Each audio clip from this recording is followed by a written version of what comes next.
Bam, we are on the air and recording. Bam.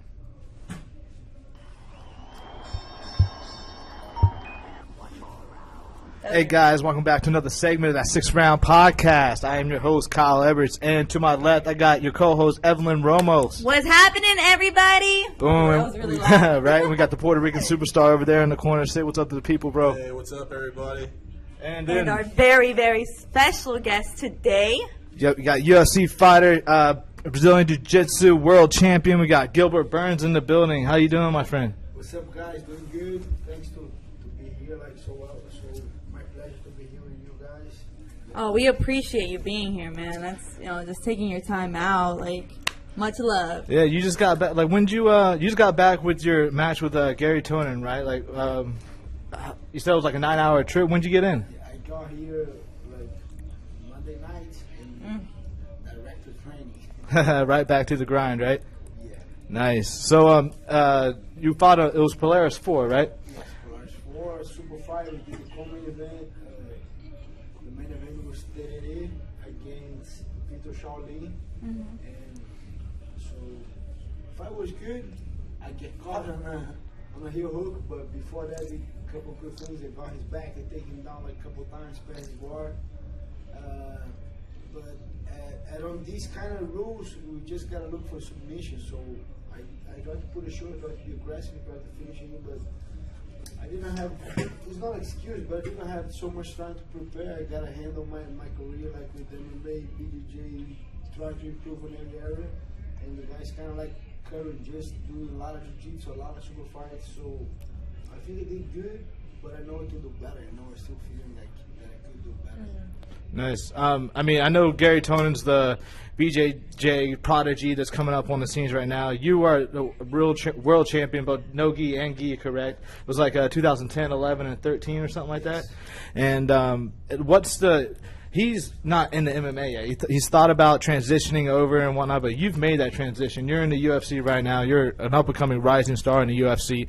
Like, were you, because he had the, I guess, advantage, he's done nothing but jiu-jitsu. Like, how did you prepare? How did you change gears from, because you recently had a fight, a few months back, and then how did you change gears preparing for the super fight?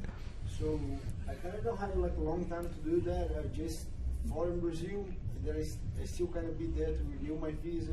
My family was there. I kind of have kind of small vacation, 10 days, and then I got back to training. Then I got back to Florida. As soon as I got here, I had just 2 weeks. So I kind of tried to do my best, just doing completely no-gi wrestling. But was only 2 weeks. Not an excuse. I accepted the fight, and I kind of feel a little bit that I could do better, but I didn't have the time to prepare. So the Polaris guys, they liked the way I fought, so they asked me to fight again on March.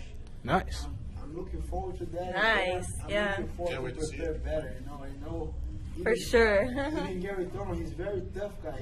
He's very good, but I think with the right time, the fight could be different. If you have a month and a half to prepare, focus, just do that, I think it would be different. Nice. Now, you said they wanted you to fight again. Is it going to be like a rematch, or are they going to throw another name? Any names they threw at you for that match, or? No, we just had that conversation. They threw a couple names. They threw Jake Shields, a couple names. Oh. But they say we're still gonna talk about it. Say I asked for the rematch. We're still gonna talk, but definitely they want me to be back, and definitely I want to get back. And you're ready for whoever, right? For sure. That would be my first pick. But Jake Shields would be a good fight. Yeah. To wrestle him. Oh, yeah, that would be great. I mean, Jake Shields was awesome at wrestling. Became, jiu-jitsu black belt. I mean, he's a grinder. Yeah, it would be a tough fight too. But I'm here. I want to fight. I want to compete. I think for sure my focus now is on the UFC and MMA career.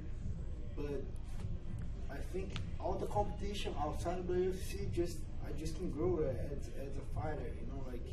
Even that I lost, but I still see a lot of good things that I did. Couple good takedowns, couple good guard pass. I got the back kick. I couldn't put the both hooks. When I put both legs to control, then I would have better control. I just put one hook. He did good. He escaped it. But I still can see a couple mistakes that I did. I'm not gonna do in my next fight. Even if it's MMA or couple little things that. So I'm growing as a fighter, and I'm gonna be down to compete. I'm gonna compete next week again. Nice. So Where at? Friday I'm going to San Francisco, California. They have the world's no gi. Ah. So I'm competing again. Oh wow, Yeah. nice. That's what's awesome. up. Do you compete in that every year, or did you take time off? I tried, but last time I fought at the same day. I fought on Oh, okay. the same day. So when my schedule let me fight, I do, but sometimes it's just hard. So this time I cannot have a fight. I just fought, but I have the time in here. Say I'm gonna compete again. You would fight like whenever the chance comes up, right? Do you have a preference, whether it's like just the grappling, like gi, or being in that cage in the octagon fighting full on, or is it just you just love the whole entire mixed martial arts? I enjoy the whole journey, the training. I enjoy the training. I enjoy to be there. When I'm not there, I'm missing. If I wasn't competing, there was no gi. I'll be watching it. And then when I watch the guys at my division, then I got crazy. I can't think what I'm doing here is supposed to be there, So yeah, I love to be competing. I think the way I start like 1998 in jiu-jitsu. right. Just 12 years old. Now, On my first month, I just competed. So oh wow. I kind of started as a martial arts, but competing. So how old were you when you first started? 12. 12, right? Okay, you just said that, but okay. Was your I read somewhere that your dad, is this true? When he kind of traded off him fixing cars so he could put That's you awesome. and your two brothers into training? Yes. That was amazing. Oh, I was like, When was it then that you realized that you could get to the level that you are now? I mean, I've always wondered because, as people progress, I love jiu-jitsu. I've been a part of jiu-jitsu, but there's been like little hurdles where you're like, man, at least for me, there's been times when I'm like, man, I feel like I'm stuck in the mud and I'm not getting better, right? And then you have that like breaking point and suddenly your game just propels forward. Was there a breaking point for you that were like, damn it, I could be a world champion? And then Sure. I think so. I started 12, and then I started training 14. When I was 15 to 16, I kind of realized that, man, I think I'm going to do jiu-jitsu like forever. for a long, yeah. And then at 16, I started competing. I did good. I did so-so, kind of 17, 18. When I competed as an adult, I started to feel like, man, I think I'm going to be a fighter. And then I watched the jiu-jitsu wars. I watched the black belts. And then when I watched the black belts, I said, man, these guys are good, but That's gonna be me, but I'm gonna be better. yeah, there's nothing special, like Yeah. The guys are, shit, I could stop I that. can't do that thing too. Not now, not right now, but I know, until I get there, so then I started to realize that I want to do jiu-jitsu. I felt like that I wasn't improving a couple of times. I was but the competition making me improve so much. I think that's why I keep competing. But even that's I always when I teach a seminar, when I go to different places, I always try to get people to compete, even if the guy, he just do it as a hobby, he just train, but he gotta try to compete at least 1 a year, 2 times, just to test yourself. Because especially today, it's so easy to record your match, so you can fight and record it, you can fix your mistakes easy. Because no one that you did the training, no one saw you. Just I got points. I guess we made it, but no one saw. It's a thing. Like everyone is watching you, and you just record and say, "Man, I did that mistake. I'm not gonna do that thing again." So I think that's why you can grow a lot on the competition. So that's why even always when I have that time, that kind of break between my MMA fights, I'm gonna do jiu-jitsu a lot. Now, with being a UFC fighter, like I know some fighters every now and then they get it's a little hard for them to go out in the other avenues. Like the UFC, like just grant you permission, or do you have to be like, hey, I want to do Polaris 4, am I allowed, or like how does that really work out? I've always wondered that. When I got my first contract, they made a lot of outside the contract. They have like another thing, like with a lot of questions, and then I say like, hey, if I'm not fighting, I will be competing jiu-jitsu. Just let they know as soon as the beginning, as soon as we sign it. And the only thing that I can't, when I have a UFC fight scheduled, they book my fight. No, then I can't fight. So off camp. Off camp, Free I game. can do all the trainings, all the competition. Nice. Of all the jiu-jitsu competitions, because you do it a lot, like what Polaris 4, that was a 20-minute time limit, right? 15-minute time limit. Okay. Like what kind of rule set do you enjoy most? Like what tournament types do you like the best, or is there like maybe rules beyond that you would like change? I fought Polaris, I fought Copa Podio, and I fought BJJ a lot. I like it's kind of different. They do different. Like BJJ is more that I was used to do with the points. Like I think it's more competition than Polaris. I think I like both, but it's just different rules. But I enjoy both. Copa Podio too, they have 6 minutes fighting with the gi. It was a tournament, so they have different groups. You gotta fight everyone in your group. Even if you win or lose, you gotta do like 4 mats. The guy who makes more points, he goes to the semifinals. So okay, it's kind of like a round robin. Whoever wins the most out of the group. Yeah, okay. Yeah, goes to the semifinals. Kind of Copa Podio was nice, but Polaris too. I like it. The thing different on Polaris because the way the judges they explain the fight for us how if we go to draw, they're not gonna have draw this time. Last time they both fight, a lot of fight would just draw. It was even like no submission. But at this time they say not gonna be draw. If the fights go on the 15 minutes limit and no one gets submitted, we're gonna judge who was more aggressive, who was looking for the takedowns, who was looking for the submissions, and they still doing the breakdowns. Like it's gonna be like 15 minutes and we break at 3 rounds. On the first 5 minutes, who did most? Oh, this guy, okay. So that's why I like a lot of it. Man, that's fine. That's different. For me, I was pushing the pace. I was more aggressive. I know if the fight goes in the 15, I kind of have more advantage, and that's the way I fight. I like to push the pace. I like to bring the submission. It was hard. I couldn't, but I tried to do it all the time. You know, people. I think all the guys that was there watching, all the guys that watch online, I get a lot of good message. You know, the people like the way I fought. They like even me that I'm an expert to do. I like to watch all the jiu-jitsu fighters, MMA. I'm a fan. I don't like when the guy don't want to fight, man. He just want to be there, make a couple points, you know. I don't enjoy it. Make sure the grab is there before. You don't like get in the fire, you know. Yeah. You don't like to leave it up to them, right? Up to the judges. You know why? I do the hard work. I train. I do diet. I train right. A lot. Why the judge gonna make a decision for my results? You know. So exactly. I want to bring the results. Even I like to watch. I don't like to watch the party fight, that touching and run, make 2 points. I don't like that. I like when the guy want to finish. So that's the way I like to do too. Nice. And we see that in your fights. Yeah, exactly. That's why I'm a fan of yours, for sure. When I see opponents like back up from you, you like, or you go up to them and you put the fight to them. You don't let them rest or chill. Yeah, even Garry, like he was talking a little bit before the fight, just making that fireworks a little bit of the fight. But after the fight, he said, "Man, I have a lot of respect for you because you came, you bring it. You brought it. You just run and say, yeah, I'm coming for you, dog. To you know. Yeah, that's what's up. So, with Polaris, that's the first time I ever heard of that, where they were breaking down the 5-minute rounds. Like, do you think you would like something like that better than say like? Do you follow EBI at all? Eddie Bravo Invitational.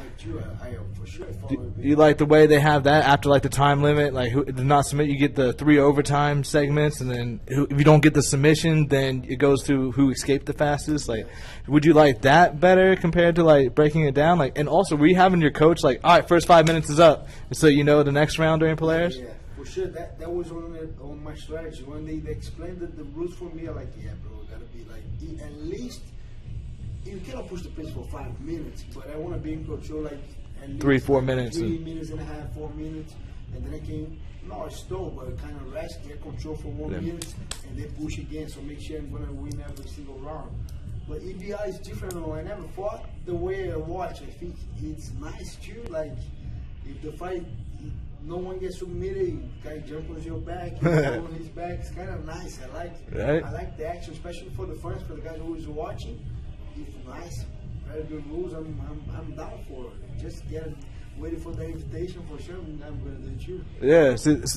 Yeah, I dig the ABI rules. I like that, and I was also thinking about the Polaris mindset with the other, like the way you were saying, you like to attack, you like to be on them, and you even mentioned earlier like Garry gave up a couple positions and everything to try to attack certain submissions, and like it seems like with the Polaris mindset, it almost seems as if it would be more towards like the wrestler, controller, and guy coming at it. With like the EBI, it's like who can get that finish, you know?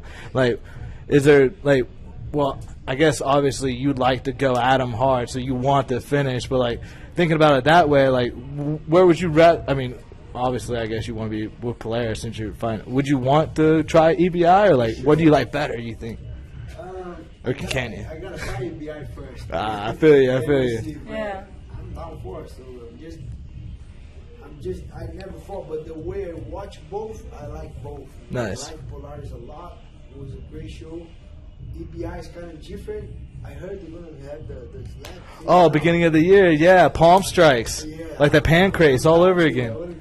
That'd be so awesome. Like, oh, you're going to pull guard, pop. You know? Yeah. Actually, I did that when I was like 14 years old. I had a coach in Brazil. They make us do like a couple of times. I get like, I did something bad in school, and then my mom comes talk to my coach. He's doing bad in school. Okay, that's fine. Okay, class is over. Okay, you guys stay here. Like me and me. That's awesome. Okay, take the top part of the gi off. Oh, Now you guys wanna fight here. Just with the hands, like jiu-jitsu, and you can slap them. Oh, snap. Oh. That's what's up. Breaking you in train early, like that bro. one day. Can we do that one Yeah, day? that'd be cool. Shit. Yeah. Then I remember get a big one. I was kind of like, really? And then as soon as I would shake the hands, we shake. As soon as I shake, he shake with one hand, and the other hand, he just slapped me on my face. Hard, and then we just fought. And then we did kind of, we didn't have the tournament on the weekends. We kind of do those things a little bit, you know. Like, Yeah. Just to get used to it. Like, it was Shoot, nice. that's what's up. I think I liked it when they announced it. I think that'd be a good transition, especially these jiu-jitsu guys, you know, wanting to dive into MMA a little bit. Like, all right, let's see if your jiu-jitsu is good for MMA, you know? Like, oh, we got these butt scooters over here, just bop, you know? Like, it happens, you know?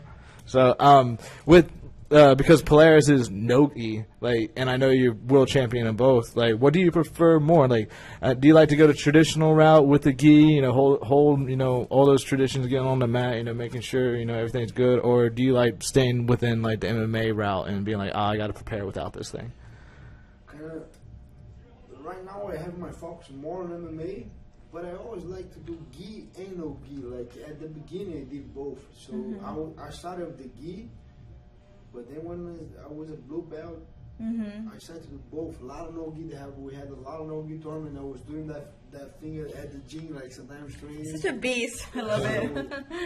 And then I competed with wrestling too when I was a kid. I competed at judo too. So I had a lot of tournaments that I did, and then I always did both. I did wrestling that it was like no-gi too, and a little bit no-gi wrestling. Then I did jiu-jitsu and I did judo. So It's like a definition, like of a real mixed martial artist. Like, I for kind of like sure. both. I don't have like A preference, right? gi and no gi. I like doing both.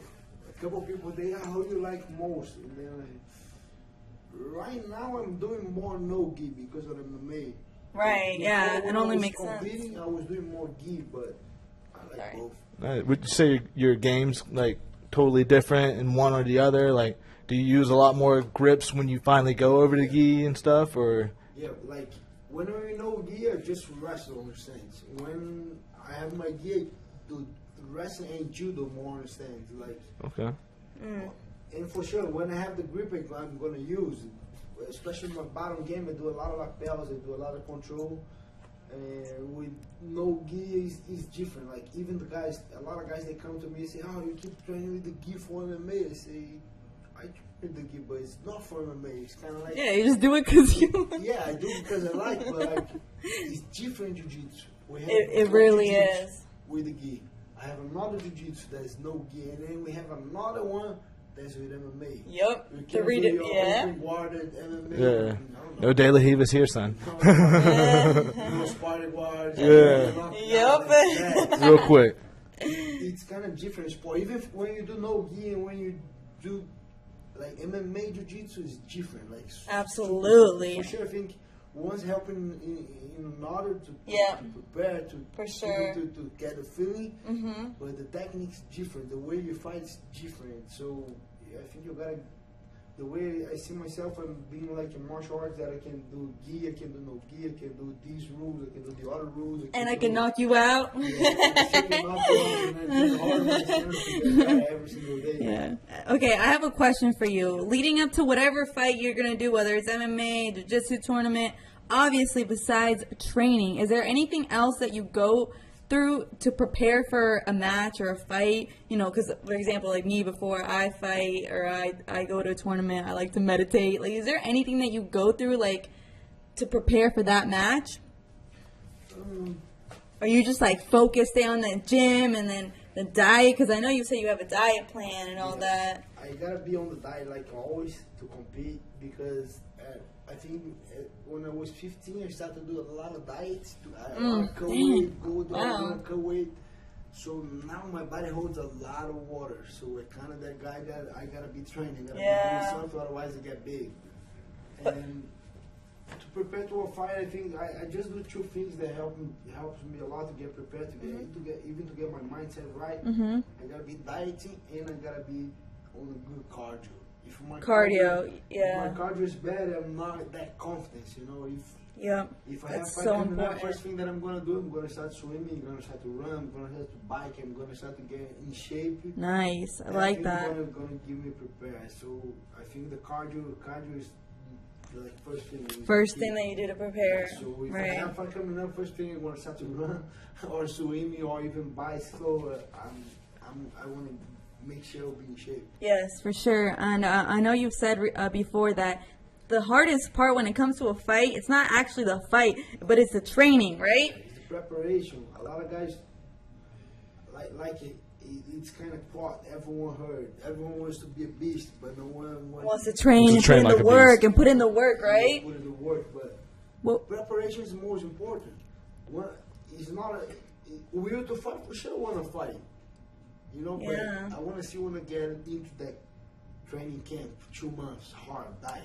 Yeah, when your body is breaking down, you're doing all you can to recover. Like when you get hurt. Yeah. Because a lot of guys don't know, but we get hurt a lot. Yeah. So what would sometimes you get, like, I don't know, something, ankle. So I just turned my ankle. I got to keep training. Keep training. I'm going on a chiropractor, physical therapy, keep doing stuff. I'm going to kind of give a little bit time to my ankle to recover. Yeah. No kicks for a while. Yeah, no kicks, no couple things, but I still got training. Still got to train. I got swimming, I got to do something else, something different. But I keep going. Okay, my ankle heals, I start to come back, boom, I felt my wrist, and then I gotta keep going. You gotta keep pushing and take it easy. Like, it's kind of crazy. So I think a lot of guys, when they, especially the guys that are not professional, they just like to watch the crazy fans that we have. We kind of, especially right now, the social media is getting so big. The guy like judging the guys. Oh, he fought so bad, but. It's a lot of things. When we talk about fighting, you need to get on that camp, get prepared. Your mindset has to be good. Right. You gotta be relaxed. Your atmosphere gotta be good. You gotta be with the coach. It's a lot of little things that just, as soon as you grow, you're gonna learn. Especially on MMA. MMA is different, bro. Like it's not for everyone. It's a different thing. Facts. Because especially me, when I went to Polaris, it was so nice. Everyone talk with each other. I saw Terere talking with Shaolin. The guys who were gonna fight, taking selfie. It was nice. It was crazy. Yeah. So no rivalry, like big.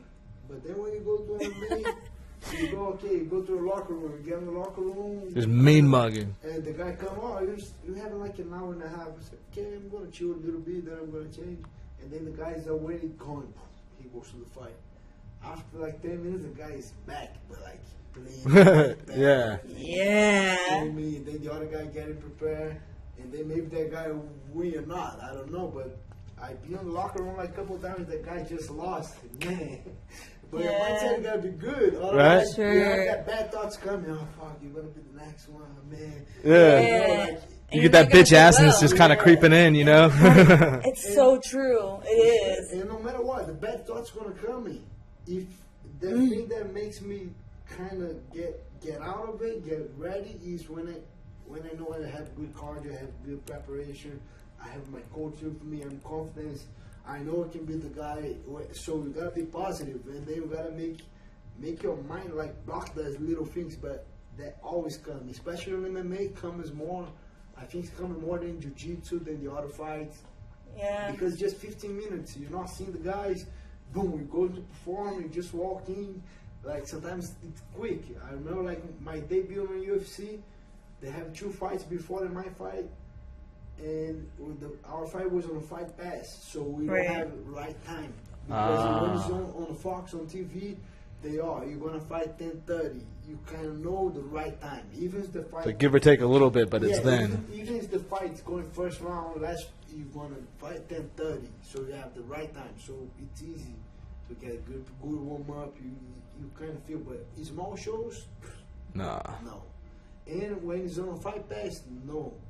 So the 2 fights that we had, I think the first fight, I don't remember the guy, but the second fight was Joanna, the girl who's the champion now, the girl. She fought 3 rounds. Both fought 3 rounds. And then I was warming up, getting ready, and the guy, okay, you have 5 minutes. The Bird, the guy who was doing all the things for you. We rolling. Yeah. And you have 5 minutes. And then, okay, we're ready. No, you guys going now. And then I kind of, okay, and then you have no music. And then my guy that I was fighting was like right there. Couple meters, like couple feet from me, and then you don't have music too. He goes first and go right back, and then I didn't know. So you're going, coming. Yeah, and then I go, and then I just run through. I run to the cage. Just put the guys in, and boom, I was in. As soon as I walked back, the guy was right there, and Bruce Buffer was right after me. And then so the guy, it was quick, like, yeah, Gilbert Burns. The referee was fighting, then I was kind of really. It's just a blur.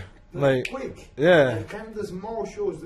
Everyone who's fighting small shows now, it's sometimes even worse. So you have no time to warm up. And it's different sport. I say like a lot of jiu-jitsu guys I want to do, but I see the guys, the way they fight, they don't. It's different, you know, it's a lot on your mind. You gotta be ready, not for your opponent, but to make a way to perform to your like training. you said, mentally. It's a process, mentally, for sure. A lot of mentally. I think on the preparation is a lot of, especially on the beginning of preparation, the beginning of the camp is more about your body. You're gonna damage a lot of your body, technique, repeats, drills. You're going over and over and over. As soon as it's getting the finish, the last 2-3 weeks is more on your mind. You gotta just keep going, and make your way, go there. And then when you get at the day of the fight, just here. It's kind of like your body's already ready. You don't. I'm gonna run. You don't need to. No. You're already in shape. Yeah. You prepared for this all this time. Like I'm ready. Let's go. But your body's prepared. You know what I'm saying? Oh, but yeah. But at the day, Mind. if your mind's not set, your body can be like a machine. Oh my God, If your mind's it's not ready, so true. Suddenly your pistons are like, why won't it fire? Like No, that happened to me in the ready, first but tournament. if you had a bad warm up, if you're not mentally prepared, they're gonna drain you. Right, or if like you said, Man, I was doing 6 rounds. I get tired in the first round. What was that? That you were so crazy nervous. yeah, You or had a bad warm up, and you was like so nervous that Adrenaline, consumed you bam. Like that.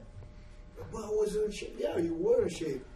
But You got to know how to control it. Like, Yes. control yeah. the mind, control the bad thoughts. Yeah, or The even bad thoughts exactly. gonna come. They're You- gonna come in. yeah, because I remember my first tournament, like I was ready. You know, I've been training for a long time, especially when my cardio was up there. But when I went in there, I went in with such negative thoughts. I was nervous, and I was like, okay, well, it's okay if I lose, and it's my first time. No, I lost. So it's like never again. Second time, I went in there, I'm going to win. I'm going to do good. I won. So I can totally agree. You definitely got to Mindset. be ready. Mind over matter, yeah, for sure. And that's why I think the competition is so important. Like before I get on the UFC, I went like maybe 3-4 fights on the Vito Belfort and his jiu-jitsu coach. Right, that's tough. When he fought John Jones, when he fought like a couple guys that was there, when he fought Rumble. So I was in the corner and kind of saw, man, that thing's more mentally than. Yeah, you got a chance to prepare for it mentally, and I know you. As soon as you won the gold medal in Worlds in 2011, that's when you kind of decided that you were going to switch over to MMA, right? Now, was that because that opportunity as being a coach was presented to you, or was there like a certain thing that you said, okay, well, I kind of want to move on and do something different? Yeah, that was kind of both. Both, so okay. As soon as I won the award, that was my main goal at the time. So I want to be the black belt world champion. That was every single guy who they have that goal. They have that dream. So as soon as I conquer, I say, yeah, bro, I'm gonna move on. I already had a little bit of like experience training in Nova União in Brazil, in Rio de Janeiro. And I moved to São Paulo to focus more on BJJ because at the time Nova União has one of the best jiu-jitsu at the time. But then every single guy started to do MMA. And the jiu-jitsu kind of goes down a little bit. I said, man, I still have my dream. I want to be black belt world champion. Then I moved to São Paulo. And then we started to do only jiu-jitsu like 3 times a day, like crazy. Living at the gym, working as a security, like just living at that. Yes. I kind of had that experience. As soon as I made it, as soon as I became world champion, I said, man, now I'm going to MMA. So, and then I got the opportunity to meet Vitor Belfort, and then he wants me to be his jiu-jitsu coach, and then I got the opportunity, I started coaching at Extreme Couture at the time in Las Vegas, 2011, and then they have a good team, they have good training. I remember a couple Evan Dunham was there, Martin Campbell, Jay Hero, like a lot of guys that like bunch of killers. 155, yeah, a lot. And I was just training, like, yeah, and then after, like, I remember 3 weeks after I get in Vegas, start training Vitor, 2 weeks. I started training every day. I was coaching him, doing his jiu-jitsu drills and everything. We had a couple of days, and then I was doing the MMA class, all the MMA class. I jumped first on the amateur, but it was kind of, the guys had so wrestling, like a lot of little things. I was away, had okay wrestling, not perfect, but good wrestling. And then I was taking the guys down and stuff like easy. And then I said, the guys, no, we're going on the professional class. Then I started to get beat. Like every day I was getting beat, like I was getting beat up like bad. But I started to get the guys respect because they kept going, get beat up, but next day was there. You're back. Was there. Yeah. And then they had a show after 2-3 weeks. They had a show, like amateur show, and the main event. Like one guy get hurt, he pulled out from the main event. They no way. To me, you want to fight? And I say, yeah, they pay. I say, no, they don't pay. Oh. And the guy, no, but maybe can have a sponsor, he can do something. But it's gonna be common event. And then I remember when they showed, it's gonna be on that casino. And I look, yeah, it's gonna be on that casino main event. Okay, I'm for sure. It was kind of 2 weeks. They say, yeah, you're right. Okay, I'm going to do for sure. Who is the guy? And then I remember was a black guy, strong guy. I say, oh, he's my box. I say, oh, whatever. And then I went to the fight. Okay, they were the fight. We make weight. We didn't have the face off. I don't know why. They just doing different. They don't do the face off. Okay. Yeah. And then I was waiting for the big black guy, you know. And then I remember before I come in, Vitor Belfort was there with me, Ray Safu, like all my coaches who went there.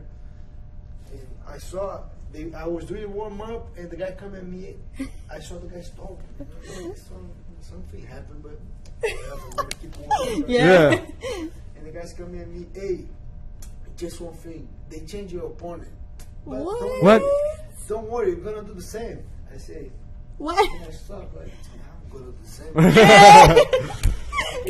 Okay. And then guys came out. I love it. I said, boom. And then I come in. I was the first guy to walk in. It wasn't a ring. I was on a ring there, warming up. And then I saw a white guy coming, like big, like kind of Mexican guy with crazy hair. I looked and they said, see, you're gonna do the same. Don't worry. What the hell? And the guy coming here, just taking him down, blowing him a little bit, and I finished on the armbar, but. Hey, that's crazy. That armbar. That was the thing. I couldn't think, I'm going to do the same. Yeah. Don't worry about what they're doing. I'm just going to do a little bit striking, like no real, just going to sit up and take him down and finish. So don't matter if the guy is for sure. If the guy was a wrestling, maybe I had a hard time to take him down, but it was just amateur. So that was my first fight. It was the first thing that I like, man. That's awesome, man. Different. You Right. don't back down. You're dedicated. And, So was that like the first taste when you're like, I like this shit? Yeah. Yeah. Guy, and then I went on the ring. I stand on the fame. I said, I'm gonna do this. We gotta do professional. Then after like 5 months, I just kept training. Got back to Brazil, come back to Vegas. Then I did my first professional fight. That was 2012. 2012, January, yep. On Utah. I was still training in Vegas. Then I get this fight in Utah. Was my first professional fight. I finished the guy on Rear naked, right? Yeah.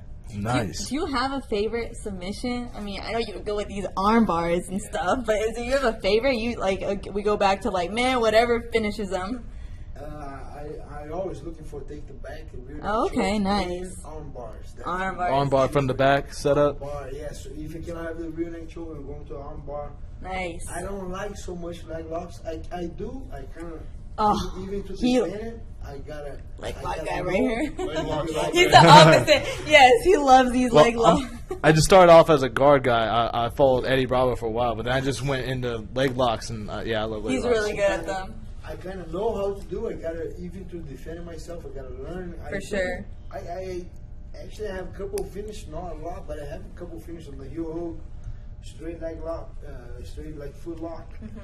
Leg locks I have more. I have a couple finishes on the leg lock, but I'm not a huge fan. I like more like arm bars, like from everywhere. Arm bars. me Yeah. too. That's what I've seen Yeah. most from you in the highlights and everything. The arm bar just seems like that's crazy. But I mean, as far as like you said, that's when you got the first taste of it and everything, and you were like, "Oh, I like this," you know.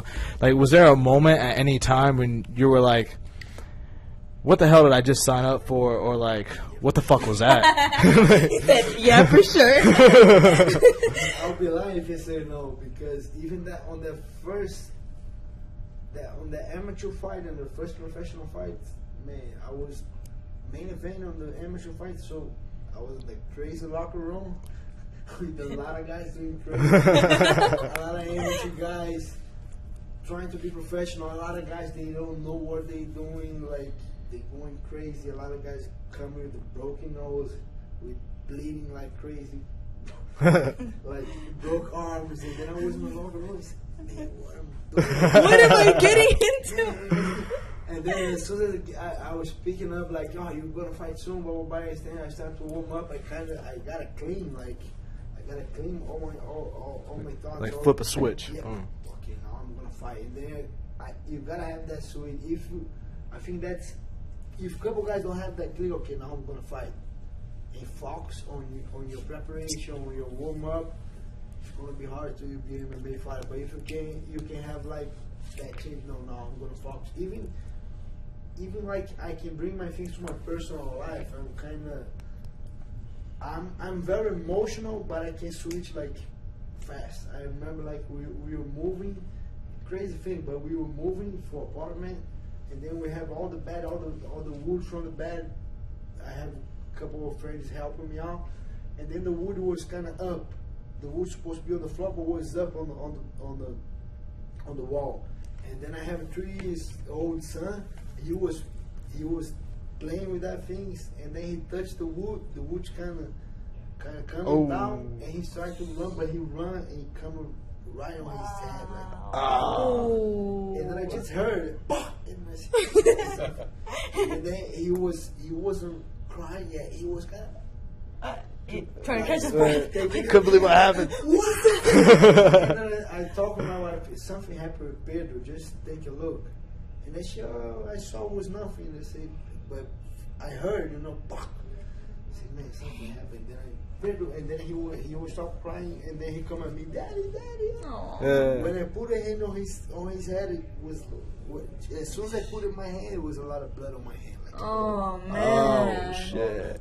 and then when my wife saw, she was.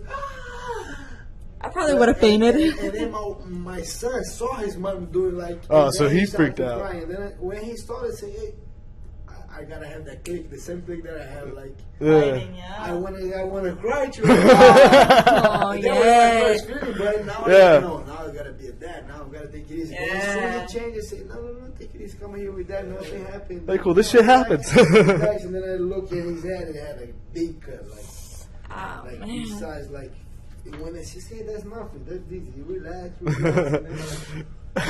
You'll let him see you? Just get a couple papers, get the bottom, get everything, and then, relax. But, like, man. Yeah, that had to be I started gnarly. doing a little bit pushing to stop bleeding. Yeah. And even to go to the hospital, my wife, hey, girl, no. Just go be here, relax. Yeah. And I was pressing a little bit, like, making him relax, but it's kind of like this. It's not the same, but it's that switch. It's like a mechanism you gotta pull. gotta Change the mindset. It's the Yeah. same thing that I gotta do in the MMA. So you've been there, a lot of things coming, but you gotta be able to. It's kind of like not necessarily turning off the emotions, but like, what's the task at hand? Yeah. Bam, nothing So else. focus Nothing on else. that, You nothing know? else. That's if a lot of guys that have trouble in that. And my experience, I don't have like big experience, but the experience that I have is going to be hard because it's not going to be easy. You're going to see a lot of things coming on. Like I had a friend of mine, Uri Rivera. He trains with me. I helped him in a lot of his jiu-jitsu. He just fought at Combat Americas on New York, maybe Yeah, two weeks ago. Two weeks ago. He was there, and then he was on the I think on the main card, first fight on the main card. It's small shows, so they coming up. They did a very good job, but we were ready. They say we have 5 minutes, and they were kind of pick it up on the warm up. As soon as he was ready, they say, "Oh no, we're gonna have a break, 30 more minutes," and then we kind of. It's like, And then we kind of relax a little bit, so let's chill. He was ready to go, like ready. Yeah. And then we gotta stop, like for 30 minutes, okay? And then we get there, like keep playing a little bit, relax. And after that 30 minutes, we start to pick up the warm up again. 5 minutes, okay, now we go. As soon as he got there, okay, we got like 10 more minutes. He's supposed to be like walking in. He waited a little bit more. As soon as we get on the octagon, we were in the octagon. He was there, the other guy was there, the announcer was there, the judge was there. He's been there like 25 more minutes. oh wow. Wow. Did he end up doing good? Because switching those gears. No, he Like, kinda, I didn't see the fight. Of his family was there. He kind of lost, he got knocked out, but Oh snap! it was Sorry. a good fight. But I know he could do better. But It's revving up the engine never and bringing know. it down. We And don't up. Yeah. know. So we gotta be able to do all these things. And if you never fought, you never been in a corner, you don't know. Even me, I was there, but I was kind of man. And the guy said, "Oh no, like 15 more minutes." He was in the octagon. I was like getting his. Oh, that's the worst. And the guy said, "Oh, I think 15, 20 more minutes." Like, what's he supposed to do? What I'm gonna say for the guy, like, I say, "Hey, bro, keep warm up, relax a little bit." Yeah, keep hopping around the octagon, get a feel for the canvas. Yeah. What? 20 minutes? And then I was saying something like, and later, like, man, what I'm gonna say now? And then I was thinking, I'm gonna say, "Hey, come here, hey, relax. You know what you're gonna do." It was kind of like our strategy. The guy missed me away like a lot, like 12 pounds maybe. And then we have a strategy, man, he's gonna be so strong in the first round. He didn't cut a lot of weight, he's bigger. So we just don't want you to go into a brawl. Right, yeah. If you don't go into a brawl, you're gonna kill this guy. You're better stand up, better on the ground, better wrestling, you're gonna kill. And he already beat that guy before. So we kind of knew, but as soon as the fight started, they started to bang both. He knocked the guy out. He has a knockdown on the guy. He got knocked down. He ended up getting knocked out. But that's why I say, like, you have no idea on the UFC. If you're just watching the show, I have a better jiu-jitsu than this guy. You just need to know, bro. It's different. It's not just about Yeah. It's not just about jiu-jitsu, wrestling. It's a lot of things involved. Like, Those people are the worst, and they're like, I can do better. I'm like, Yeah, no, right. you can't. man, that sucks. Especially being inside the octagon after they're already ready, and you're just standing there like twirling your thumbs. At least 25 minutes. Because he probably doesn't even like have his shirt on still or nothing. You know, he's cooling down. New York, yeah, it was kind of. Man, dude, that sucks. And then he said his opponent missed weight, and now I know you had that experience here Last recently, time, right? yeah. Like Casually. that just sucks, man. Like when an opponent misses weight, I believe that's probably the most unprofessional thing that you can do. I mean, you're a fighter. Like, I mean, you got one obligation: make weight, especially in the UFC, top, Premier League. I kind of have that experience, but I kind of understand a little bit. Sometimes you don't have a good sauna. Sometimes you don't have a hot bath. sometimes they don't. But take wasn't care it of like a lot something of that. crazy though, Yeah, like but, yeah, double that digits? was a lot of weight, but Yeah, it was. I kind of see them the other way.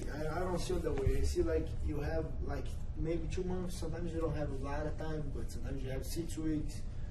But the way I see for professional fighter, you have kind of month of time to get prepared. So one of the things on preparation is dieting. Another thing is training, and you're gonna get your obligation. Make your weight. Make sure you're good to fight. If you don't make your weight, you miss on the preparation. On both, on preparation and on the dieting. So Right. you're not 100% ready. That's on my opinion. Okay, the guy didn't make weight. Okay, he's bad because I make weight. I train hard. I'm on a full camp. Yeah. So the way I see, he made a mistake, but on his bad. You know, for sure, he's kind of disrespectful. I understand, but he's gonna pay for it. You know, he's not on his best performance. It's not. Oh, I missed 2 pounds, 3 pounds. I'm in an advantage. No, he's not an advantage. Both going to recover the weight, but the way he was trying to make weight, maybe he's even worse now. He's not prepared the way you see. If the guy misses weight, for sure he's respectful, but I can see like the guy's not ready to fight. You know. Like, did you know before he stepped on that scale how bad it was, or? I get there at the day of the fight only. So I just get the day of the fight. Really? I came back from Brazil. Sean was there. Soriano was there with him. But when I get there, the guy was even. I saw him like, man, he's big. Yeah. But I know the guy don't have good cardio from his first fight. I said that's why I can able to relax. First round, a lot of movements, taking him down, making him tired. After 3-4 minutes, he's done.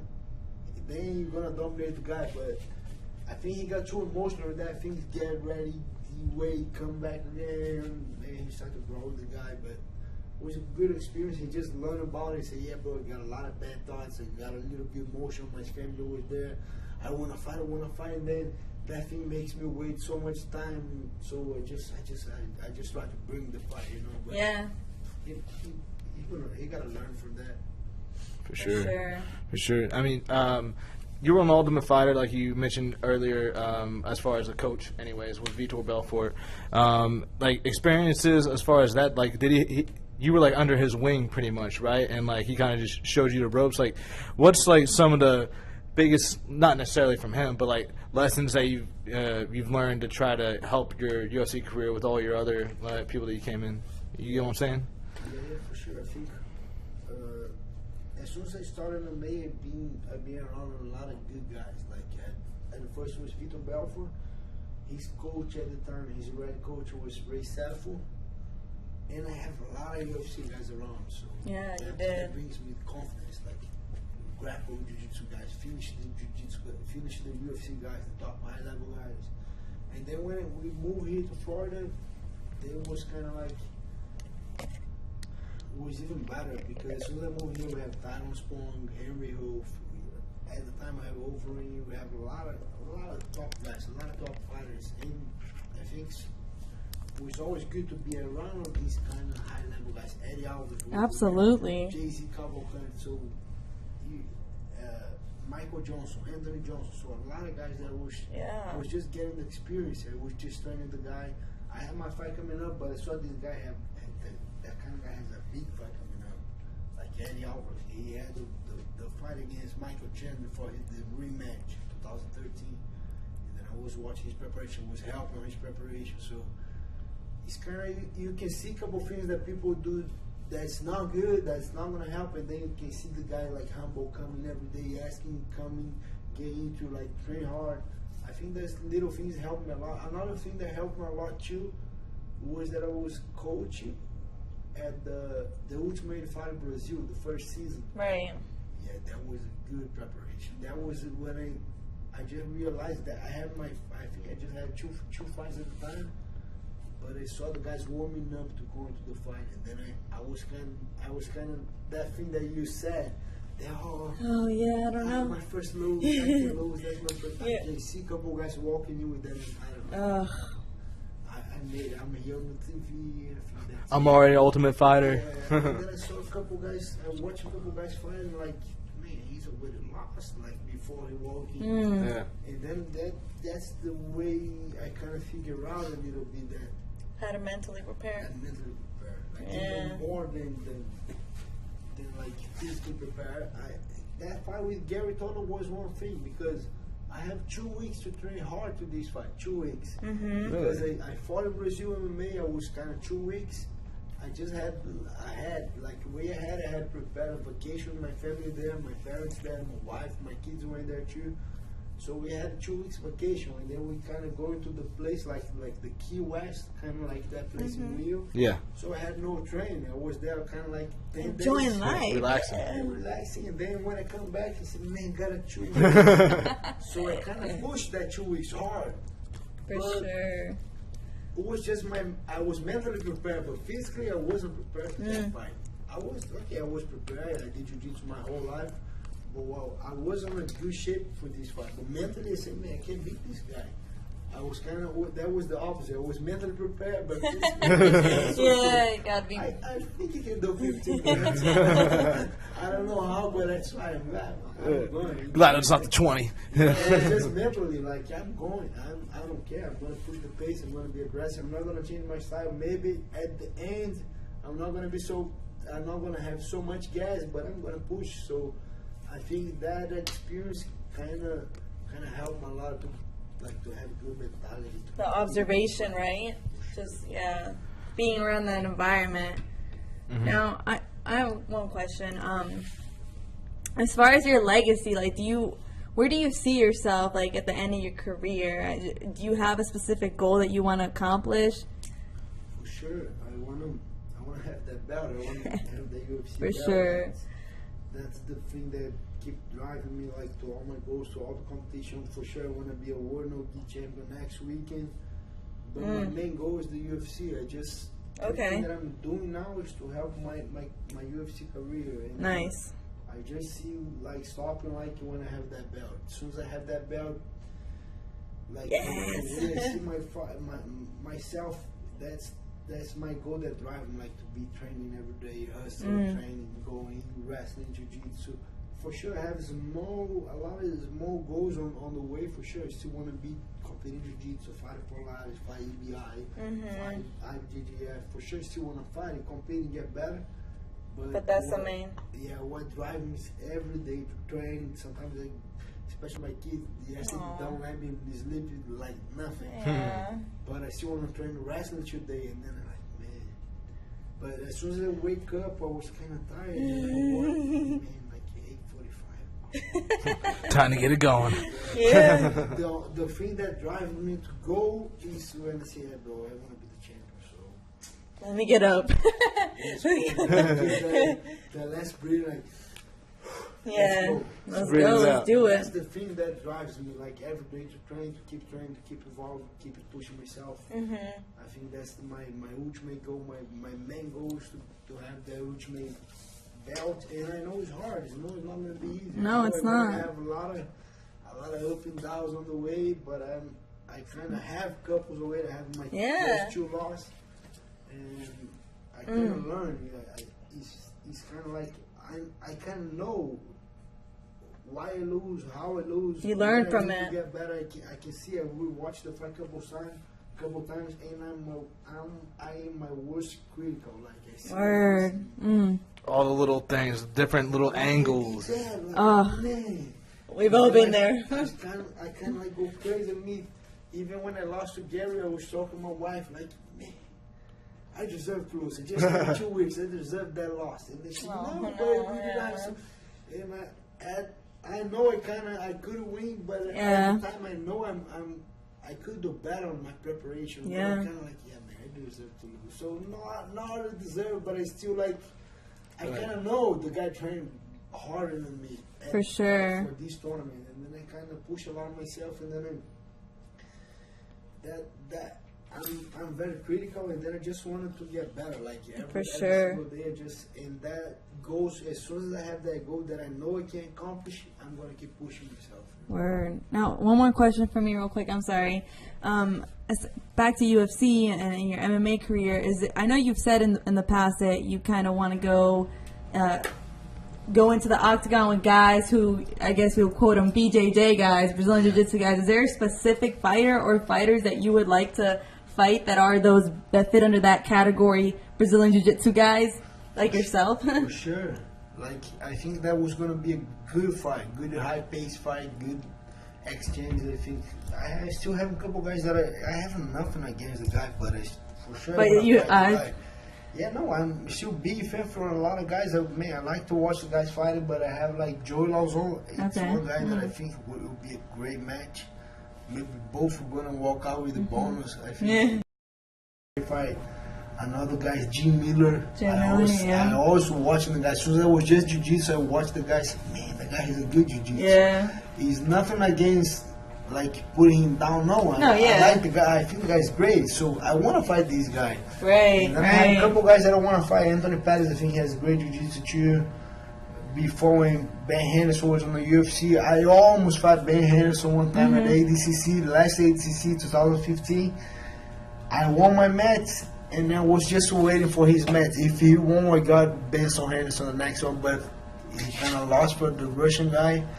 And then I fought the Russian guy next. I beat the guy, but I was just waiting, man. I hope he get it with me. I want to fight Ben Henderson now. At the time he was on the UFC, I said, man, like how good am I going to fight the guy, the UFC like champion, like former champion. I'm going to have the opportunity to fight the guy. Right. Like before the UFC, like it would be amazing. So I was rooting for him, like hoping he won, but he lost. So, but I want to fight this kind of guy who has great jiu-jitsu. He's a martial arts too. Like Nate Diaz is one guy too, but actually right now there's a lot of guys calling him out. You're just gonna put him over there. For sure, want to fight these guys. For sure, man. I truly wish you the best in your career. I'm a fan, so. I know Puerto Rican Superstar over here has a burning, dying question he wants to ask you. You know what I'm going to ask? Eddie Alvarez or McGregor? I think Eddie. I train a lot with Eddie. I think why? Because he can take a lot. That's the first thing and he's ready for. Like McGregor, he has the crazy kicks. I think he does, but. For real, I don't think he does to finish. That kick is just to make the guys on his reach, on his boxing distance. And Eddie knows his left hand is strong, so he's gonna be ready for the left hand. He's gonna be like ready for that, and then I think he has more volume. Like he can find more. He can fight on the floor. He can wrestling, striking, he can take a lot of punishment. I saw it's nothing that I saw in the fight. No, I saw like person. He trains hard and he's that kind of guy who grows on adversity. Like he was getting beat up a couple of times in training, and then when I finished, man, now he's done now. And then he has a resurrection. Like he come back, and I said, man, Eddie, he's a fighter. He's like a. Not saying that McGregor is not. McGregor is very good too, but we just saw in adversity he don't do so good. When he's totally in control, yeah, he does great. But as soon as he got taken down, as soon as he got a punishment, you saw he kind of gave up a little bit. And Eddie, he comes back. He's got the heart. Yeah, man, he has the like big heart, like a hard work guy. So, and I'm like a close friend from Eddie. So I'm kind of. That's only right. Said about Eddie, but I think Eddie has all the tools and he's on the right place right now, the right mindset. I think he can and he will. Yeah. Nice. It should be interesting. Yeah, for sure. Because I'm an Alvarez fan. I'm always cheering for Alvarez, just because, like you said, you see this guy train, and he doesn't give up. No, the two guys, like, I saw a couple guys training in my life. I think just one guy who trains more than Eddie Alvarez, and it's Dominic Cruz. I saw Dominic Cruz doing like training like crazy. I became a big fan just the way he did like 10 rounds, 10 5-minute rounds before he fights with Faber. When he got hurt, I was there when first time that he got hurt. When I saw he's doing 10 5-minute rounds. Before he went out in the octagon, he did 10 5-minute rounds? Oh, training. On the training, on preparation. But even still, 10 5-minute rounds. I trained with a lot of guys. I saw even GSP, he was there. When I was in Vito, I saw his sparring a couple of times. He was good. A lot of gas, but not 10 5-minute rounds. Alvarez, he has that kind of gas, but Dominic is the king. Like he has a lot of gas. He trains so hard. That's why he get hurt a couple times, because maybe he does a little bit over. But it's the guy who always have, like, he's the guy who has most see myself. Like, if I want to have gas, I gotta train with these guys. Sometimes I even tired, but but to be a champion. Yes, the bell. We go back to the bell. Yeah, even I have a couple friends that, man, you train so hard, you do a lot. They say, bro, not enough. I don't know. I don't know. Just tell me one champion who don't train. Yeah, exactly. Always training crazy. Yeah. Rafael dos Anjos before training crazy. Even now training crazy. Dominic Cruz, all the champions who I know, man, they train like more than everybody. That's why it's nothing special, but they kind of sacrifice so much. Everything. That's why they're Yeah. That's why they're champions. I don't see a couple guys, today I'm going to relax. Relax? The guy, you want to take your hat off, you're going to relax? I'm not going to relax. I'm not this kind of guy. Yeah. Yeah. Speaking of training and everything, because there was a video that got released with Michael Johnson and the other guy the other day, brawling hard, man. You got some monsters, right? Some hard sparring leading up to the fights, right? Like, do you believe in like hard sparring every week, or like, because you said everyone's got to be training, but like, what kind of training do you like to do? Like, do you spar every week, every few days, every few weeks? Like, what do you like? What do you think you should do? When I don't have a fight coming up, I don't spar hard at all. I think when I don't have a fight, I gotta develop more my techniques. I gotta get better, especially the things that I did wrong. And the things that I'm gonna focus and on the basic. But when I have fight coming up, especially right now, they're gonna fight like 2 weeks, maybe less than 2 weeks. Yeah. I think it should be trained hard. And if I have big gloves, I don't like to brawl, to go into a brawl. Sometimes I go. Yeah.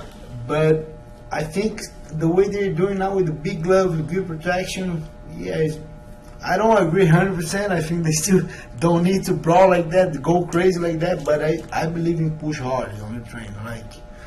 And that was, I think, was the last round of the 5-minute rounds. That's why they brawl a little bit, but they don't brawl the whole train. Like, even the minute that you saw, it was the last minute from the last round. So they're like all out. Look, man, they training crazy. Oh, that was 10 seconds from the last round. They don't do like that the whole round. Like, relax. Even my mom, she has the thing. You train like that, hey. That was the last 10 seconds. Relax. We train hard, but we don't try to hit each other like to.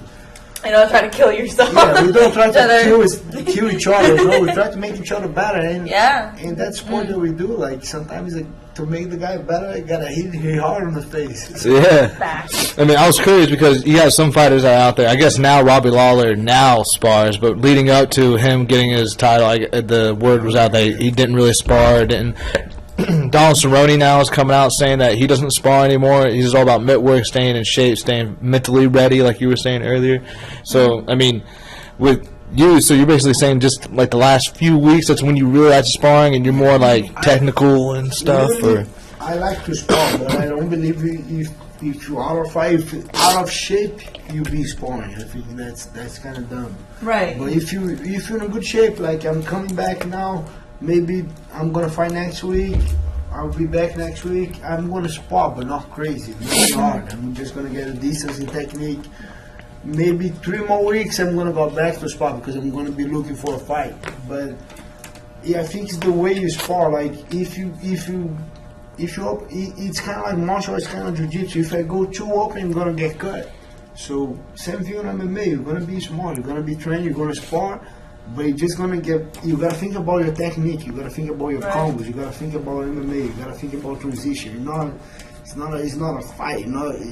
It's a training. So you get ready. Pick up on your weaknesses. I think it's more about the fighters, like making that thing. Like, I'm not gonna kill the guy, but I'm gonna make sit-ups. I'm gonna make my combos. I gotta get better on my technique. And the way I like to do, I like to film a lot of my trainings. I got to record and see like my mistakes, get better. Or at that time I start to bang, I get too emotional. No, I gotta relax on that. I take too many punches right here. I gotta relax. You gotta figure it out. But I believe in training hard. I believe in sparring, but not crazy. Hard, but not crazy. Not every minute, the last 10 seconds of that viral video. Last 10 seconds, okay. Chin down, throw a couple hands, but Chin down, fist up. You cannot do that 5 minutes on the round. Nah. Even the takedowns are right there, the kicks are right there. You're gonna get too much damage. You're gonna, even the worst damage that you can have, even when you're Brian, like getting hit, is more on the practice than on the fighting. So you gotta be aware, especially with training. Train smart, be ready, be in shape. I don't like to do sparring when I'm out of shape. I don't like to do, because I know I'm gonna do bad, and then I'm gonna criticize. I'm gonna get bad on myself, man. This is so bad. So what I'm gonna do? No, I'm gonna get on shape first. I'm gonna do a lot of pads, a lot of bags, technique. And then we'll see what I need to work on, right? A lot of drills. Okay, now I'm gonna do sparring, but not a lot of guys like. Even our coach Henry, he likes to do sparring. He likes get in shape with sparring. But he has a lot of experience, so he's not gonna come with hands down. He knows what he's doing. So we kind of know what we're doing, but I think we still gotta be more smart about training. Smart, yep. Train smart. Yeah, I mean, speaking of training too, I mean, whenever you picture a gym, I mean, I know we're at this new facility getting ready to go live and everything, but like, what do you picture out of a gym? Like, what makes a gym great for you? What do you want? What do you need out of the training facility?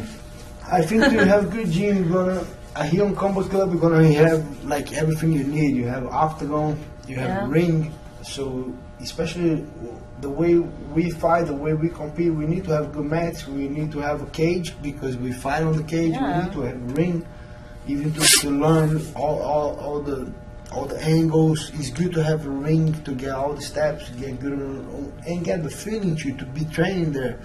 It's kind of like you're gonna fight on the cage. You're supposed to train in the cage, And I think that's it. That's good ring, good mats. Bag work is good. It's good to have a gym who has bags and octagon. I think that's the things that we need right now to do jiu-jitsu, to do good jiu-jitsu training, good pads training, good MMA training. I think you need all that Combat Club gonna have right now. Yeah, I really like in a gym, like everything you said about like when I'm looking out here right now, because for people that can't see on the camera, we're in the back room set up of the Combat Club in Lantana, Florida. We're looking into the gym, and I see the boxing ring in the back right corner right now. In the other back left corner is the octagon. Right in the middle, you got the boxing bags, and in the middle as well, you got the DJ booth, right? And then you got the mirror for the shadow boxing. Yeah, and then we got a full side for wrestling, jiu-jitsu, just grappling, and everything seems to flow together. And then also everybody has their own space. You could have a bunch of people watching them practice boxing while there's a bunch of people watching the octagon right now, while people are on the bags going crazy, and you got a jiu-jitsu class in the background. It's enough space. It's a good environment, and I love the way that the windows, it's wall to wall, everybody can walk in, a lot of natural sunlight. It's just a good vibe here, it seems like. Oh, I love it. I think that's most important. You have a good vibe, place that you can come, even if you're not training, but you can chill. You have a couple friends there. You have like nice place to be, and we have all here. I'm pretty excited. December, I'm going to start teaching jiu-jitsu here. No gi, jiu-jitsu for MMA. My wife, she's a black belt too. I didn't say that. Yeah. I was gonna mention that. Shout out to your wife. What's up? Bruna, so she's a Brazilian national jiu-jitsu champion, and she teaches the kids. Before we moved here, she has kind of like almost 40 kids in Brazil that she was teaching. Wow. And the kids was competing like good kids. And she's going to be running all the kids training right here, all the kids program. She's going to run. I'm going to be running the adults, beginning and advanced. We got to BJJ for MMA too, so we'll be here in Lantana. Everyone is welcome to come. Check it out. We're gonna come back and take one of your classes. For sure. Let's see that leg lock. Yeah, shoot. My leg lock against a world champion. Let's see how I do. Damn, you're gonna teach me a few things, bro. The vibe that I got here was I saw all these pro fighters and up and coming fighters, and everyone was like family, man. They're all chilling and talking. That's the kind of environment you need. No egos. Yep. Exactly. Positive, man. For sure, and even when we talk about MMA, people's coming like, the big crazy guys hit each other. No, like opposite.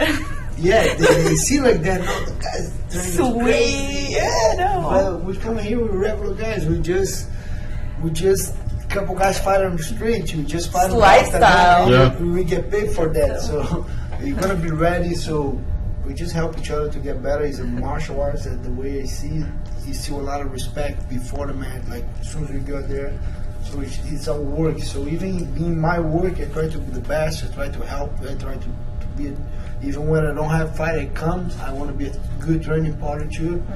So, and the facility here is beautiful. We're gonna have a lot of professional fighters. We're gonna have a lot of amateur fights, and we're gonna have a lot of open training too. People that just do for hobby, just want to get in shape, just want to get healthy. We're gonna have like a lot of different classes, being to beginners, to advanced, hobby, yeah. to professionals, to super fighters. So, and for the kids too, we're hoping we're going to have a family place here, like kids training on one side, parents training on the other side, and the atmosphere will be great. That's awesome. I'm excited. Yeah, it's for gonna be you guys. awesome. I'm so happy for this place. Yeah, it's a really good environment. And you being the head coach of Jiu-Jitsu, man, you're going to have some talented kids coming out of this gym. It's going to be crazy. It's going to be crazy. I mean, thinking about martial arts, I guess, as a whole, because that's one thing that I love when I first got introduced to this sport, not just MMA, even though it's mixed martial arts, but like being a true martial artist, getting better at the crafts. Kind of like what you're saying. I did no-gi, gi, judo, went into wrestling, striking, everything just kind of progressed, encompassing one, martial artist, And whenever you think of that word martial artist and everything, like how would you describe the art of martial arts, I guess, for you?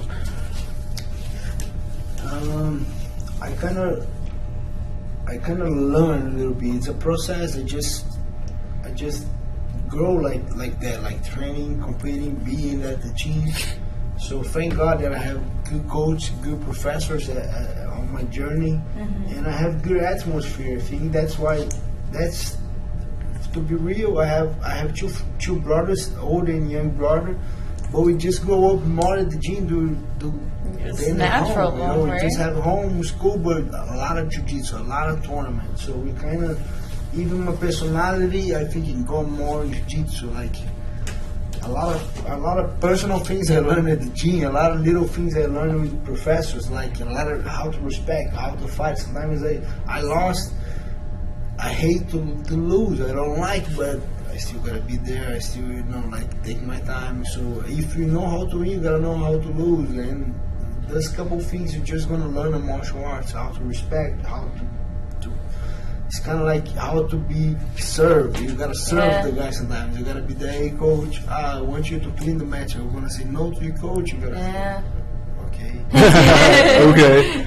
Yeah. Sometimes the coach need you. Okay, I need you to come tomorrow 10 a.m. to help this guy. He has a fight, and then then you start to learn like the respect, like coming, help each other. Like I think it's a couple basic things that martial arts is gonna help a lot, especially on the kids. If the kids coming more to martial arts, to whatever, like jiu-jitsu, taekwondo, like karate, kickboxing, wrestling, I think they're gonna develop a lot. The personality, like good personality. Their self-esteem. For sure. You're not gonna have a crazy guy, even we have, sometimes I have trouble with my kids, but soon as the older one's doing jiu-jitsu already, he wanna start training with his mom here. Oh, no. How old are they? 3.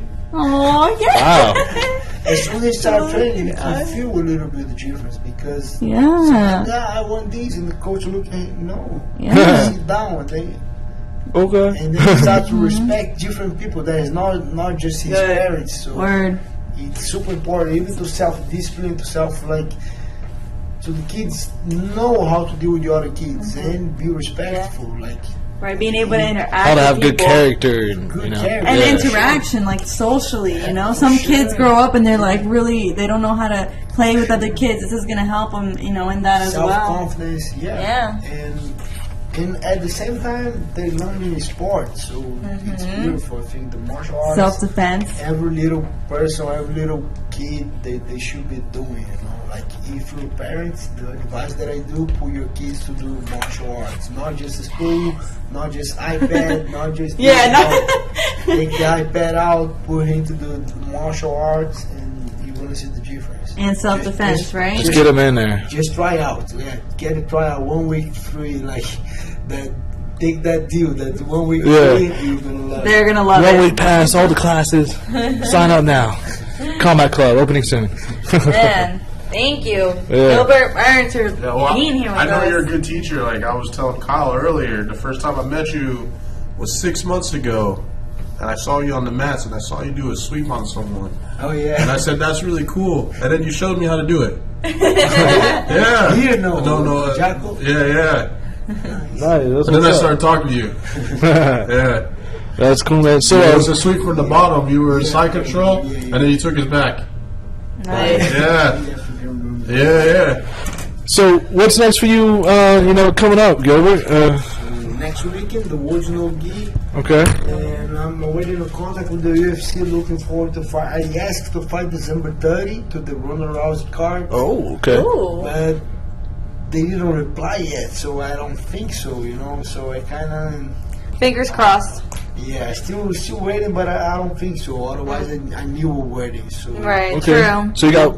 Sorry. I'm looking forward to get the jiu-jitsu tournament. Like start to teach in the class here. I'm gonna next week. I just start to do the group class. It's kind of like more welcome guys. We're not gonna charge yet, but if the guys want to train, I'm gonna be teaching here like at least 3 times a week.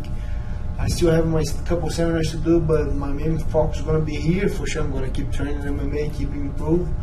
But I'm looking to MMA fight in just January, just next year. Okay, nice. I mean, you got the Worlds coming up and everything. Is there a fighter that you wanna you're eyeing after? Sure. Like, who do you want next? Gary next. Okay. Yeah. I will be on the middleweight. He's gonna be on the lightweight. But all the tournaments at IBJJF, they have open class. Ah. I don't really want to do the open class. I want to win my division, but I will be there. I'm gonna. Hey, you should just be like, hey, You don't I'll back do the down. Gilbert Burns doesn't back down. Yeah, just be like, I'll do the open class if you match me up with Gary first. Yeah, for sure. That's exactly what I'm gonna do. I'm Nice. gonna say, if Gary's gonna fight, I'm gonna fight. If he's not, I'm not gonna fight. That's great. Now, what about man? I hope you get it, bro. I hope you get it. You're gonna have to send me that video as soon as it happens, man. But so as far as the UFC goes, is there a fighter that you want, like that you're just clawing after next, and you want to climb that ladder? You want to take his name out? You got a bullseye on somebody? Is there anybody like that? I have a lot of guys that I want to fight. You named them earlier. Yeah. You named I them. forgot. Yeah, I mean, but like next, like who's like the right now. right now, like who do you want next? And like, Next, I don't care. Next, give him a guy gotta get it back on the winning, and then after that, for sure, I want to fight Joey Lozum or Jim Miller. okay, that'll be a good matchup, man. Good scrappy veterans. Get you back in I there. think both has a fight coming up. No? I know Jim Miller has a fight against Pitbull on New York. Yeah. I Yes. don't know about Lozum, but I'm not sure. Yeah, I'm not sure with I Joe. want to go back on the win first. I want to get my win back, and then I'm for sure going to calling out these guys. Hey! To fight these guys soon. You can always come back on the 6th round and do that if you want. Of course, Call of them out. course. Or you can stay ready. You never know who gets injured. For sure. That's the only thing. Sure. I just spoke with Henry. He said, "Yeah, relax, but keep training, keep in shape. I want to be on shape, be ready. Maybe, just my friend from Brazil, Luke Vicente. He just get a call. He gonna fight on New York against Muhammad. He just get a Shoot, that's less than 2 weeks. Yeah. A week he got a call. Luke Vicente. So he's gonna be fighting in New York. He was in shape. He was training. Right. But he didn't know he was going to fight. So Yeah. he called, I'm training, why not? Ready to I'm go. going to fight on the first card in New York. Fuck yeah. Sure. Man, that'd be crazy. God, that's awesome. That'd be a great opportunity. Well, what? No, I'm sorry. You just screamed really loud, and I went like that, and I just saw my ring. You wildin'. But shoot, man, I'm really happy for you. It seems like you're getting back on the grind, and the gym's Been opening on the up. grind. Yeah, I mean, yeah. Getting back on the grind since you came back from Polaris, so getting ready for the gym to open. You got Worlds coming up, positive energy, positive vibes to you, my friend. Definitely oos, for sure. I really appreciate you taking the time, getting on the 6th Round podcast with us. Sure, my pleasure. Badass, man. I really appreciate it. I know the guys were pumped whenever we were, getting it, down in there and trying to come up here. So, good luck to you at Worlds, and I really appreciate you being on the show. And Thank you. You guys have anything else you guys want to say? Just thank you. One thing. The fights this weekend, main event, who's going to win? Oh, yeah. We got I go Rafael. Rafael? He's from my town, like. Oh, yeah? Oh. From the same neighborhood. Nice. He's like 2 years older than me, but he was on the same school as me, but on my oldest brother class. So he's pretty close to my oldest brother. Oh, wow. So very, very cool guy. I always share him for Rafael. We had a couple train a little bit. We trained a little bit in LA when I was there, because all the big tournaments are jiu-jitsu. I'm in LA. He lives down in the area, so always when I go there, I'm looking forward to training him. He's really nice guy, phenomenal fighter. I'll be for sure be on his team. I'll be looking for Rafael. Nice. Okay.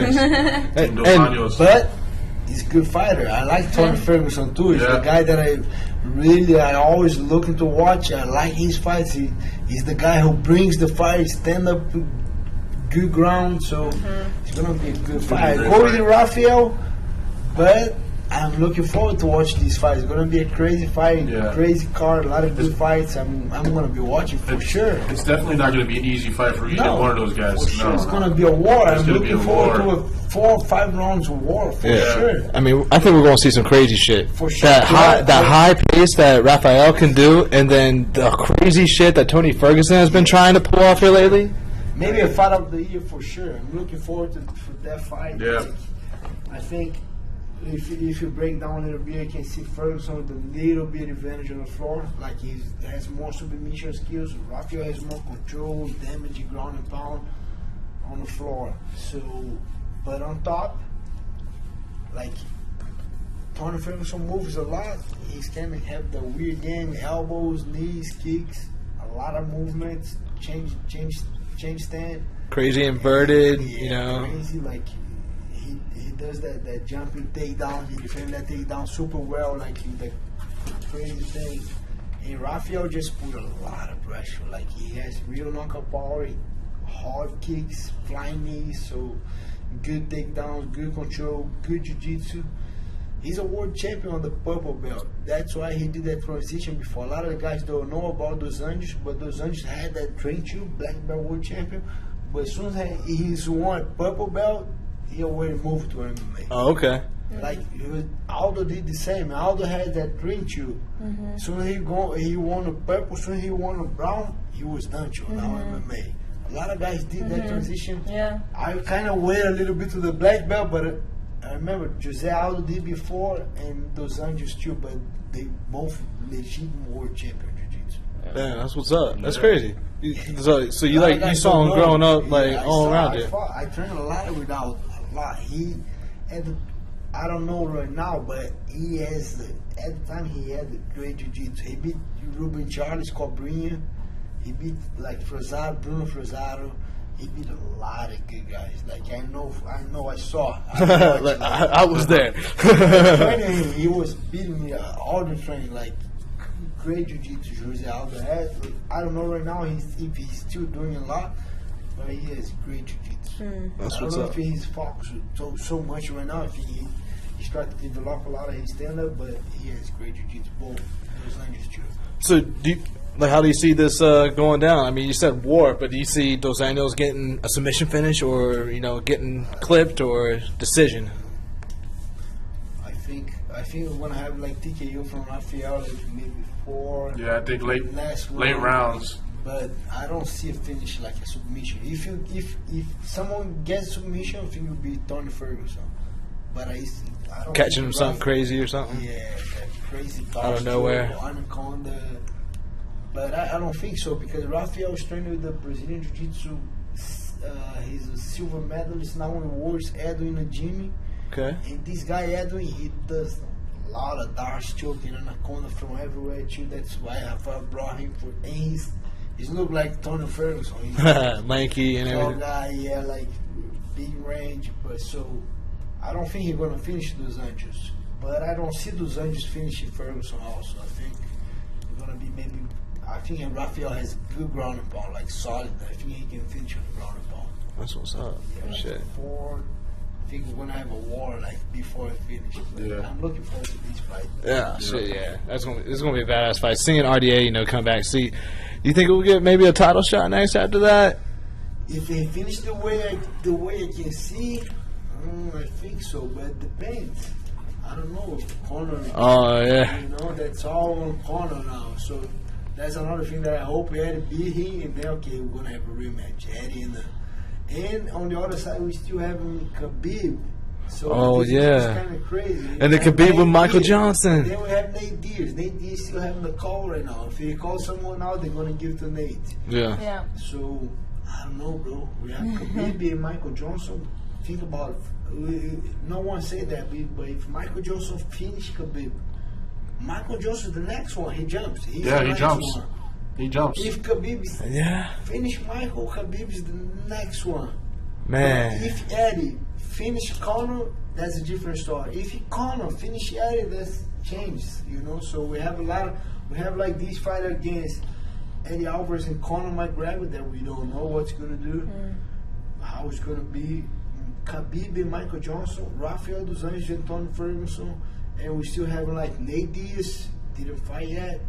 Edson Barboza coming for a lot of wins, so the division's kind of crazy right now. Yeah. It is crazy. Shoot, I almost wouldn't mind seeing them run Michael Johnson, Nate Diaz again, especially if Michael wins that Khabib fight. Man, that might be a good one. He's gonna be the next one. No? Yeah. That's- And I don't know if he's gonna fight Eddie or not. I don't know because a couple years ago they were training partners like. Man, I saw a video of Eddie the other day, and I almost feel like he looks better now than what he did against RDA, and it's like, holy shit, you know? Yeah, I think for sure. Eddie, he's. I'm very critical of myself, but Eddie, he's even worse than me. He record every single video Wow. that he does. He record and then he watch with his coach every single day, every single session. Really? So Wow. he's kind of Man, that's in depth. He's all about perfection. He's not about improving. He's about perfection. Wow. So that for sure, he's better than his last fight for sure. Damn, that's what's up. That's shit. That's awesome, though. That's all. So that's why I think he can beat McGregor. The Underground King. Yeah. What? The Underground King. Another guy. That's why I think he can beat McGregor. But then on the other hand, I don't know if who's gonna be the next one. We have like a lot of options. Michael Johnson, Khabib, Tony Ferguson, Rafael dos Anjos, and maybe Nate Diaz. Yeah. I don't know. Good. He can do the call. He still can do the call. Edson Barboza is almost there. He can get. He's about one win. So. Man, there's a lot of dudes in that mix, that's for sure. And especially the guys that you said that you wanted to fight. I mean, some of these guys are just a couple wins away, and then bam, they're in there, you know? So that means you're a couple wins away, and then bam. Huh? Oh, yeah, because he dropped down. Think about if he destroyed T. Miller now, he's right there too. Mm-hmm. Especially dropping down in weight with that name. He's right there. I mean, he looks vicious right now, too. Lean as Good. lean. Yeah, we do strength condition in the same place at the XPE with Tony Villani. I saw him there a couple of times. He's fast. A couple of times, he's gonna be slow. No, he's looking good. So I'm very excited for this fight too. I mean, I'm not going to lie either. Seeing Rashad Evans being that lean, like, oh my God. Like, he looks like a different animal right now. He's different animal. He is. He just hit me out like maybe 2 weeks ago. I was just back from Brazil getting prepared to polarize. And let's do jiu-jitsu. I need to do a little jiu-jitsu because this guy, maybe he can, when we train, when I was a little bit on top, he's still having his things. He can defend himself on top good and get back up. Nice. But when he was on top, man, Hey. Monster. Dang. He's maybe 195 now. He's pretty close to make weight. But man, his pressure's for 240 guy, 230, like heavy moving pressure. What? Shoot, he's been used to that light heavyweight class for a minute. Now you're dropping down? Fuck. That's why I kind of think about Thiago Alves right now. If he keep that strength for 170, now 155, It's going to be dangerous. for sure. It's going to be dangerous. Yeah, guys, make sure you guys check out that the Fight Night card with Rafael dos Anjos this weekend. Tony Ferguson as well coming up. You got Rashad Evans and within the when's Rashad fighting? He's fighting Tim Saturday. Kennedy. Yeah, Tim Kennedy. Yeah. So make sure you guys tune in. You got the Blackzilians over here, training hard, working hard, trying to get those W's, get back in that column, and start taking those belts, So, hey, I had a question. Have you ever heard of Tip a Fighter? Super fighter? Tip a Fighter. No. Really, Tip a Fighter is actually a sponsor of the podcast, so I guess I'll lead right into it.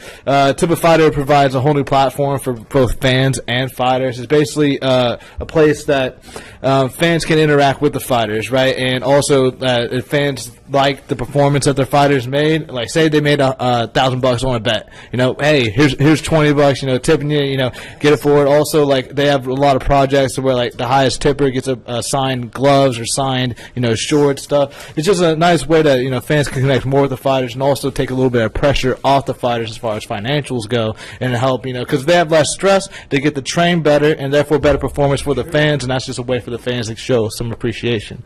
So I mean, hey, shout out to Tip a Fighter. Yo, tipafighter.com. So hey, maybe we need to get Gilbert Burns on there, bro. World champion jiu-jitsu guy, Shit, let's go. All right, hell yeah, we'll get that going. Also, guys, you got Aries Beard Bomb Burn Oil.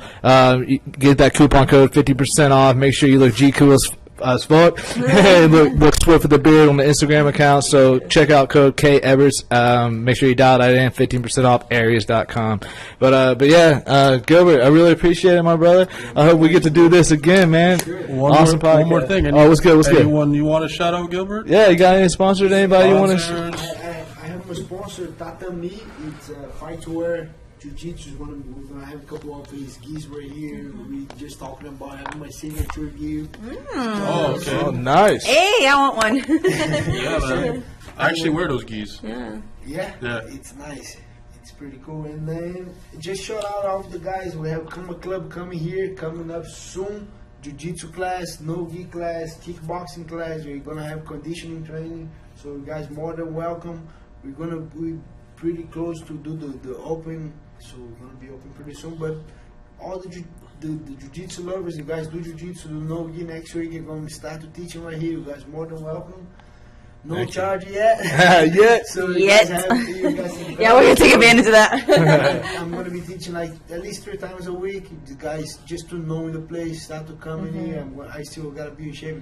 I'm gonna be training, so you guys are more than welcome to come in and check it out. Hell yeah, I really appreciate it. And on social media, you got any? You on Twitter, Instagram, Facebook, all that stuff? I'm on everywhere. I'm on YouTube. I'm on. All right, cool. Where can they find you at?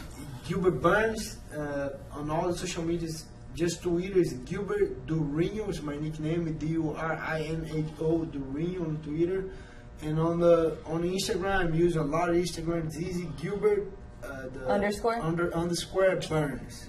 Nice, guys. Make sure you guys go and check out Gilbert on there. He's always posting up, always interacting with the fans and giving you guys some great content. So make sure you follow. And if you guys want to check out us, go to @6round podcast on all social media platforms. You can find this episode because we're live on Facebook right now. You can find this episode on iTunes, Stitcher, TuneIn, SoundCloud. Okay.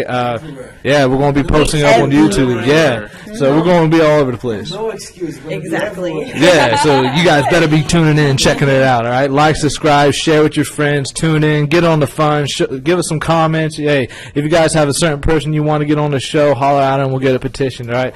My name is Kyle Eberts, so @Kyle Eberts on Instagram, @EBE5 on Twitter. I'll try to get that shit changed. My bad, y'all. And then Evelyn, Puerto Rican superstar, where can they find you guys? All my social media platforms @Evelyn G. Romo. So, yep, Facebook, Twitter, YouTube, everything. Instagram. And on Instagram, Puerto Rican Superstar 83. And on Twitter, just Puerto Rican Superstar. Bam, guys, make sure you check it out @6round podcast on all platforms. Thank you again to Gilbert, my brother. Appreciate it, as always. We loved it. One more thing. One more thing. One more thing on the one more thing.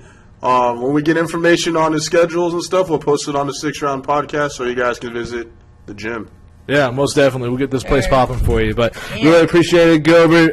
Really happy, the hospitality that Combat Club has given us. Really excited to see what happens for you guys in the near future. Can't wait to see you compete at Worlds. I'll get the 6round podcast crew to sign a petition and let you get Garry Tonon in the very first match. Boom, we'll get that popping. So, hey, guys, that was the 6round MMA